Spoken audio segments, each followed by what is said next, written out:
Hablaremos hoy de Coinage-Oudgar, que es un adivino escocés. Según afirmó Justino, que era un historiador latino del siglo II, la adivinación constituía una especialidad entre los celtas. Los adivinos de aquel pueblo se encargaban de interpretar los sueños y de estos sueños se extraían predicciones. Contrariamente a lo que sucede en la realidad. Así que, examinado lo que le pasa a un tipo, se puede predecir lo que va a soñar mucho más fácilmente que examinado lo que soñó se pueda predecir lo que le va a ocurrir. Lo que se puede hacer, en todo caso, y aquí está Rolón que no me deja de mentir, es diagnosticar. Seguro, comprometer al sujeto con lo soñado. Exactamente, pero de ningún modo predecir lo futuro. O al menos no lo hace Rolón. No, yo ahora no lo hace, no lo está haciendo. Por lo menos no lo promociona, por ahí lo hace. Por ahí lo hace. No lo hago, no lo hace. No, yo no entro cuando está en el consultorio Claro. con el cliente. Paciente. Estrabón se encargó de describir detalladamente cómo era la iniciación celta en los misterios del presagio y la profecía. Parece que sabían sumirse en un estado de recogimiento colectivo y penetrar en una dimensión en la cual dejaba de existir el tiempo. Por decirlo así, eso me huele a Canal Infinito, pero bueno, si usted quiere, son cosas que no quieren decir mucho, lo voy a repetir, ¿no? Sabían sumirse en un estado de recogimiento colectivo, hasta ahí se entiende, y penetrar en una dimensión en la cual dejaba de existir el tiempo. Eso no significa nada. ¿Qué es penetrar en una dimensión en la cual dejaba de existir el tiempo? Le dejo ese encargo para mañana. Bueno, además cultivaban un don, a menudo innato, que se transmitía de generación en degeneración, que era ¿no? El de adivinar. En Escocia, particularmente en las tierras del norte, todos conocen a Coinage-Oudgar, el más célebre profeta celta. La mayor parte de los datos acerca de este hombre, al que llamaban el profeta de Breham, procede de la tradición oral gaélica. El documento más antiguo que lo cita que lo cita por escrito. Bueno, un documento es escrito, nunca he visto documentos orales, aunque podría ser, pero no en ese año. Un documento oral sería una cinta grabada, claro. Este documento es la historia de los MacLeods de Bannatyne, que se publicó en 1832. Más adelante, Alexander Mackenzie, un editor, un político, un historiador, clasificó las profecías de Oudgar con gran rigor y las publicó en 1877. El caso es que Coinage-Oudgar nació a principios del siglo XVII en la isla de Lewis, propiedad de los Mackenzie. Siendo muy joven, se estableció en las tierras de Braham, en Rossshire. Pronto se lo empezó a conocer por el apodo de Fiosaiche, lo cual en gaélico significa el que sabe, como todos sabemos. Oudgar era pelirrojo y muy alto. Su marcha era encorvada y con los brazos para adelante, como quien lleva una carretilla. Comenzaron a surgir, porque también, numerosas leyendas en torno a una piedra que, según se dice, utilizaba para ver el futuro. Esa piedra fue descrita como blanca, azulada o incluso negra. También transparente como el cristal o lechosa como una perla. En su centro contaba con un hoyo, un agujero, por el cual el profeta observaba acontecimientos futuros. Qué extraordinario observar acontecimientos futuros por un agujero, Dentro de un rato, dice. Sí. El tipo se ponía ahí, Me parece que miraba y decía, en 10 o 15 minutos. Sí. Según cuentan algunas historias, Oudgar había encontrado esta piedra en el nido de un cuervo. Es un lugar muy adecuado para encontrar piedras de color incierto que ayudan a predecir el futuro. La primera de sus profecías fue pronunciada en el año 1622. En aquella época vivía en Kintyre un hombre viejo llamado Duncan McRae, quien deseaba averiguar cómo terminarían sus días. O sea, con el anochecer sería una respuesta estúpida. Lo que quería saber este hombre es cuándo moriría. Lo que pasa es que por ahí hay redactores que piensan que decir eso es poco. Recién hablaba con uno ahí, un amigo me estaba preguntando algunas cosas acerca de la literatura. Hay algunos que creen que hacer literatura es decir, el hombre quería saber cómo terminarían sus días, en vez del hombre quería saber cómo iba a morir. Inmediatamente se le ocurrió consultar a Othar, y este muchacho le advirtió que una espada le causaría la muerte. La idea no le gustó mucho al consultante, imagínese, ¿no? Y no le creyó, optó por no creerle, que es lo que hace uno cuando el médico le dice algo terrible. Había alcanzado una edad avanzada, exponiéndose a múltiples peligros sin sufrir siquiera un rasguño, y entonces pensaba que no le iba a ocurrir nada. Eso le llamaba pensar, por lo menos, ¿no? Algunos años más tarde, el general Monk, quien posteriormente sería duque de Albemarle, arribó un día a Kintyre, seguido por un grupo de rezagados que se habían separado del grueso del ejército con la esperanza de encontrar algún botín, algo para afanar. Se toparon con Duncan, que solamente hablaba gaélico, y trataron de comunicarse con él, y desde luego el niato no les entendió nada. Creyéndose amenazado, porque era un hombre que pensaba así, ¿no? Un poco paranoico, dice usted. Un poco sonso. Imagínense que le parecía que no podía morir ensartado porque no lo habían ensartado nunca. Y aquí, al oír un idioma que no entendía, se sentía amenazado. Entonces peló la espada y los guerreros lo mataron. Así que se cumplió la profecía de Othar. Tiempo más tarde, Othar realizó un viaje al distrito de Culloden en Inverness. Cruzaba unos campos, ¿no?, ahí en Inverness, cuando exclamó, así nomás, en medio del campo, ¿no: la mejor sangre de las tierras altas manchará estos campos. Me alegro de saber que no presenciaré tan terrible día. Caerán muchas cabezas y no habrá misericordia ni de un lado ni del otro. Y parece que justo en ese lugar tuvo lugar, a mediados del siglo XVIII, la sangrienta batalla de Culloden, y en ella el último de los Estuardo, Carlitos, pretendiente al trono inglés, fue derrotado por el ejército del duque de Cumberland, duque al que apodaban el carnicero. Dice que fue una de esas batallas pírricas, una victoria a lo pirro, en las cuales el que salía victorioso sufría igualmente muchas bajas. Quedaron tendidos en ese campo 80.000 niatos. El profeta de Braham hizo predicciones extraordinarias con respecto a una de las familias más importantes de Escocia, los Fairbairn. Llegará el día, dijo, en el cual los Fairbairn perderán todas sus posiciones y su rama desaparecerá de la faz de la tierra. La torre, tenían una torre ahí, será abandonada y caerá en ruinas, y una vaca parirá en el cuarto más alto de la torre. Las generaciones futuras lo atestiguarán. En el momento de pronunciar dichas palabras, el castillo y sus señores eran venerados por un número enorme de vasallos, y ningún indicio permitía sospechar que un día fuera a batirse la ruina y el abandono sobre aquel sitio, así que todos se burlaron. En fin, hago gracias a esta descripción de la burla general, porque ya sabemos que se va a cumplir. El señorío de Fairbairn empezó a perder su fortuna, anularon un tributo que antes cobraban los varones y pasó a cobrarlo la corona directamente, así que se fueron al tacho los niatos, ¿no? El castillo fue abandonado, quedó en ruinas. Un campesino radicado sobre las tierras del castillo se acostumbró a guardar heno en la pieza más alta de la torre. Un día una vaca audaz fue atraída por el heno esparcido en la escalera, llegó hasta la cima de la torre y allí parió. Discúlpeme como que se lo diga así. No, está bien. En cuanto corrió la noticia, todos los habitantes de la comarca acudieron a fin de confirmar con sus propios ojos la realización de la profecía conocida por todos. No los que se reían, porque me imagino que esto habrá ocurrido mucho después.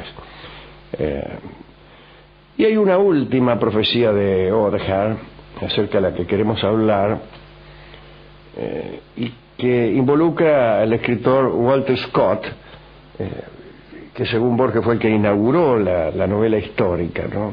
Y Scott estaba muy interesado en que la profecía no se cumpliera. Vamos a ver por qué. Una vez que se instaló Carlos II nuevamente sobre el trono de Inglaterra, quiero decir esto, el rey Carlos I fue decapitado y sobrevino la época de Cromwell, una época más bien republicana en Inglaterra, y después vino la restauración. Carlos II fue rey de Inglaterra un tiempo después. El conde de Seaford, que no era partidario de la restauración, partió hacia Francia dejando a su esposa Isabel en un castillo de Braham. Al no tener ninguna noticia de su marido en varios meses, la condesa Isabel sería mejor todavía, se inquietó y mandó a llamar al adivino. Dijo, che, mirá, no tengo noticia de mi marido, ¿dónde andará? Qué sé yo. Y Oldham tranquilizó a la condesa y le dijo, no temáis nada, el conde se encuentra sano de cuerpo y de espíritu, de buen humor, alegre e incluso feliz. Oldham se rió al pronunciar estas palabras. La condesa pidió más detalles, pero el adivino evadió sus preguntas. Al observar su evidente renuencia a revelar la visión, la señora recurrió primero a los halagos y después a la amenaza. Así dijo Oldham, está bien. Debido a vuestra obstinación, hablaré. El señor conde no parece siquiera pensar en vos. Lo veo en una bella habitación tapizada con terciopelo y seda, postrado ante la más hermosa de las damas. Le rodea el talle con un brazo, le rodea, y se lleva su mano a los labios, se lleva. El rostro de la condesa se desfiguró e indignada comunicó al adivino que debía pagar por sus mentiras. Entonces lo condenó a ser decapitado, aunque antes hizo que le arrancaran los dientes, para que la decapitación no fuera tan drástica. No, sin embargo, esto de arrancar los dientes tiene que ver con lo siguiente. Voltaire contaba el caso del rey Amasías, que mandó sacar los dientes al profeta Amós, uno de los profetas de la Biblia, para impedir que hablara acerca del futuro. Pero no era porque sin dientes no se pudiera hablar, claro que se puede, pero los oráculos deben ser pronunciados en voz perfecta, con una inflexión perfecta, con una pronunciación clarísima de las palabras. La oscuridad debe estar en otro lado. Y entonces el que habla sin dientes no puede profetizar. Y además peor, no puede inspirar respeto. Sí, pero el tipo la va a acertar, pero... Claro, pero es que es la condición esencial de la profecía. Si no, fíjense lo que le pasaba a Casandra, la hija del rey Príamo de Troya, que profetizaba, pero estaba condenada por Apolo a que nadie creyera. Entonces sus profecías no surtían efecto ninguno, porque no las creían. Y por esa no creencia, el caballo de Troya se metió dentro de las murallas de la ciudad, porque no hicieron caso a eso. Bien, al día siguiente Oldham fue conducido hacia el lugar de la ejecución, y al saber próximo a su fin, pronunció las siguientes palabras. Su linaje, señora, se ve que estaba la mena ahí, ¿no? Sí. Terminará transido por el dolor. Veo a un caballero, el último de su casa, sordo y también mudo. Tendrá 4 hijos magníficos, pero todos lo precederán en la tumba. Morirá sumido en la tristeza, consciente de que su linaje se ha extinguido para siempre. Una hija heredará las tierras, pero pocos serán sus días. Oldham arrojó la piedra esa que tenía, la del agujero, a un estanque. Declaró que quien la encontrara heredaría sus dones. Y después el verdugo se ocupó de él. Era el año 1675. Ese mismo día el conde de Seaford regresó de París. Al enterarse de la condena pronunciada contra el adivino, intentó impedir la ejecución, pero llegó tarde. Este mismo conde, el conde de Seaford, murió 3 años más tarde, en 1678. Su último descendiente, Francis Humberstone, conde de Seaford, nació varias generaciones después, en 1754. Se casó, tuvo 6 hijas y 4 hijos. Los 4 de la profecía, ¿no? Todos murieron antes de llegar a los 10 años. El conde quedó mudo de la aflicción. La mayor de las muchachas heredó las tierras, se llamaba Mary, y se había casado con Samuel Hood, compañero de Nelson y comandante de las tropas inglesas. Sir Walter Scott era amigo y pretendiente de Mary. Conocía las profecías de Oldham y solía decir que temblaba ante el cumplimiento. Por eso la acompañaba a todos lados. Ella era una muchacha muy triste, imagínese, ¿no? No dejaba que nadie se le acercara, pero la profecía se cumplió. Los caballos del coche de Mary se desbocaron y la pobre chica murió a causa de las lesiones sufridas. Es decir, se cumplió la profecía de Coinage Oldham, por más que el pobre Walter Scott cuidara a la última hija. En realidad ya se había cumplido toda la profecía, ¿no? Prácticamente. Pero Scott tenía miedo del último eslabón de la cadena. Bueno, qué sé yo. No tengo nada que decir ante esto. ¿Qué quiere que diga? ¿Vio cómo se puede predecir el futuro? No sé.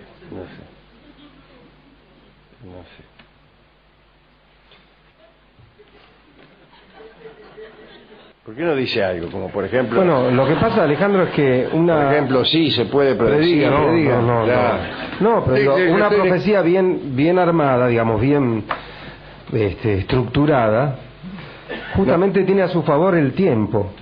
¿Sí? Claro, no puede menos que cumplirse. Digo, o no, pero jamás nos enteraremos, digo, porque tiene a favor el tiempo. Cuando uno dice, lo que se dice siempre es que se conocen las profecías cumplidas. Claro. Y no las no cumplidas. Y bueno, por eso digo, por ahí dice, bueno, todavía no se ha cumplido, parece, excepto que uno le ponga fecha, ¿no? Con lo cual estaría en una estructura dudosa. Pero vaya a ver, no sé, no me expido al respecto. Yo en general, te sabe que prefiero no creer. ¿A quién quiere dedicar esto? Y a Mary, esta muchacha triste, pobrecita, sí. Y a la idea de los griegos, si usted quiere, ya que del tiempo hablábamos, de esta gente que quería estar en una dimensión donde no existía el tiempo, que entendieron que el tiempo era un enemigo necesario e inevitable, este Cronos que devoraba a sus hijos. Bueno,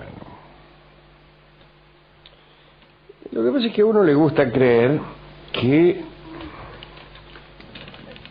a uno le gusta ser determinista, del mismo modo que a los científicos les gusta ser determinista, al menos en la mayoría de los momentos de la ciencia, porque hay algunos que no, bueno, no importa.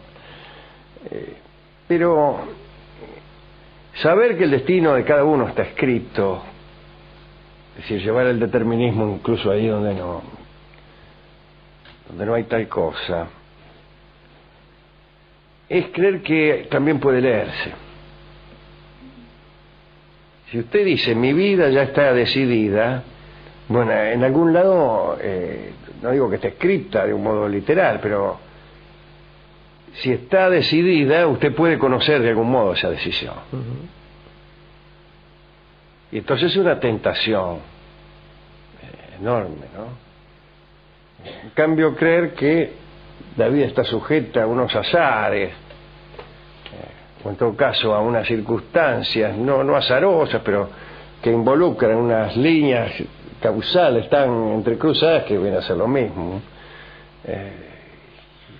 Usted se siente que todo es un caos, que no habrá recompensa, que para sus buenos actos, salvo los premios Éter probablemente, pero que no habrá castigo para los malos. ¿Cómo se llama la película esa de Woody Allen? Match Point, o Crímenes y Pecados, dice usted. Esa, Crímenes Están en la misma línea. Claro, Match claro, Point, claro.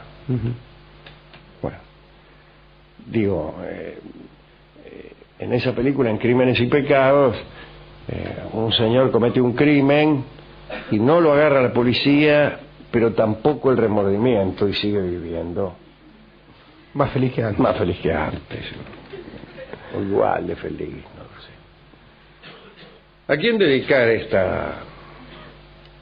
esta charla, esta biografía o esta colección de profecías de Oldhart. Yo también se la voy a dedicar A Mary. a Mary, y voy a decirle que la canción que va a ilustrar esta charla se llama La Triste Cita y ha sido compuesta por Ariel Ramírez en honor a Mary Hood, aquella joven cuya desgracia ya había previsto Coinage Oldhart siglos antes. La Triste Cita por su autor, Ariel Ramírez. Hablaremos hoy de Coinage Oldhart, que es un adivino escocés. Según afirmó Justino, que era un historiador latino del siglo II, la adivinación constituía una especialidad entre los celtas.